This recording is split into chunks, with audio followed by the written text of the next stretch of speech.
நீங்க small business ஓனரா? இது உங்களுக்கான ஒரு அவேர்னஸ் வீடியோ தான். ஒரு 2 டேஸ் பேக் எனக்கு ஒரு ஆர்டர் வந்திருந்துச்சு. குஜராத்ல இருந்து. ஒரு 10 ப்ராடக்ட்ஸ் கேட்டிருந்தாங்க. கேட்டு அட்ரஸ் அனுப்பியிருந்தாங்க. நான் வெப்சைட்ல ஆர்டர் பண்ணுங்க.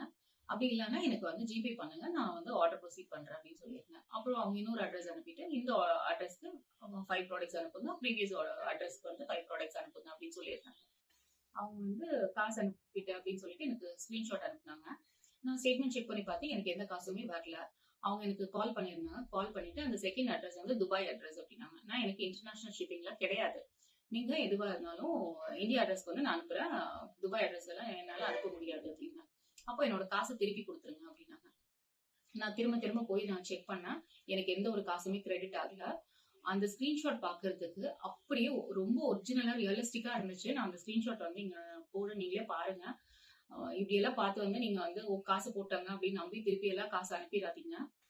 அப்புறம் ஒரு 10 மினிட்ஸ் வெயிட் பண்ணி பார்த்தேன். அப்ப இவங்க கால் பண்ணிட்டு என்னோட காசை திருப்பி அனுப்பிடுங்க அப்படி இப்படின்னா அவங்க வந்து ரொம்ப தப்பாவே பேச ஆரம்பிச்சாங்க.